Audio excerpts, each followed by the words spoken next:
ഗുരുവായൂർ ആനക്കോട്ടയിലെ ദേവസ്വം ആനകളെ കഴിഞ്ഞ 6 മാസമായി മറ്റു ക്ഷേത്രങ്ങളിലേക്ക് എഴുന്നള്ളിപ്പിന് അയക്കുന്നില്ലെന്ന് റിപ്പോർട്ട്. ഇത് കാരണം ദേവസ്വത്തിന് വൻ നഷ്ടമാണ് ഉണ്ടാകുന്നത്. കെട്ടുതറയിൽ സ്ഥിരമായി നിന്നാൽ ആനകളുടെ ശീലങ്ങളെ അത് പ്രതികൂലമായി ബാധിക്കുമെന്ന് വിദഗ്ധർ മുന്നറിയിപ്പ് നൽകിയിട്ടും അധികാരികൾ ഇക്കാര്യത്തിൽ കടുത്ത അനാസ്ഥയാണ് തുടരുന്നത്. ഗുരുവായൂർ ആനക്കോട്ടയിൽ 56 ആനകളാണുള്ളത്. ആവശ്യത്തിന് ജീവനക്കാരും ഇവിടെ ഉണ്ടെന്നാണ് കണക്ക്. ഏക്കർ കണക്കിന് സ്ഥലത്ത് വ്യാപിച്ചു കിടക്കുന്ന ആനക്കോട്ടയിലെ കെട്ടുതറയിൽ തന്നെ കഴിച്ചുകൂട്ടുകയാണ് ഇവിടെയുള്ള 56 ആനകളുമെന്നാണ് വിവരം. എഴുന്നള്ളത്തുകൾക്ക് ആനകളെ അയക്കാതായതോടെ ഉദ്യോഗസ്ഥർക്കും പാപ്പാന്മാർക്കും ജോലികളില്ലാത്ത അവസ്ഥയും ഉടലെടുത്തു. ദേവസ്വം വരുമാനത്തിലും ഗണ്യമായ കുറവാണ് ഉണ്ടായത്. സുപ്രീം കോടതിയിൽ കേസുള്ളതുകൊണ്ടാണ് ആനകളെ മറ്റ് ക്ഷേത്രങ്ങളിൽ എഴുന്നള്ളത്തിന് അയക്കാത്തതെന്നാണ് ഉദ്യോഗസ്ഥർ ഇക്കാര്യത്തിൽ നൽകുന്ന വിശദീകരണം.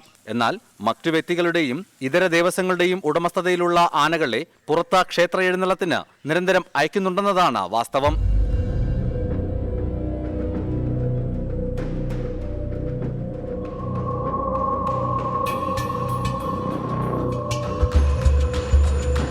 എന്നാൽ ദേവസ്വം ആനകളെ ചുമ്മാ കെട്ടുതറയിലെ കെട്ടുകാഴ്ചയായി തളച്ചിരിക്കുന്നത് കൊണ്ട് മാത്രം എഴുന്നള്ളത്തിന് പോകുന്ന സ്വകാര്യ വ്യക്തികളുടെ ആനകൾക്ക് ഇരട്ടിയിലധികം വാടകയാണ് വർദ്ധിച്ചത്.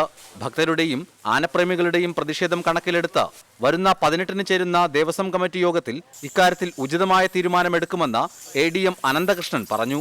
ദേവസ്വം ഭരണസമിതി 2 മാസമായി നിലവിലില്ലാത്തതും പ്രശ്നങ്ങൾ സങ്കീർണമാക്കുന്നുണ്ട്. ദേവസ്വം ഭരണസമിതിയുടെ അഭാവത്തിലും ഫെബ്രുവരി 20-ന് ആനയോട്ടത്തോടെ ഗുരുവായൂർ ഉത്സവത്തിന് കൊടിയേറുമെന്ന് നിലവിലെ സ്ഥിരാംഗങ്ങൾ വാർത്താസമ്മേളനത്തിൽ അറിയിച്ചു. റിപ്പോർട്ടർ, തൃശൂർ.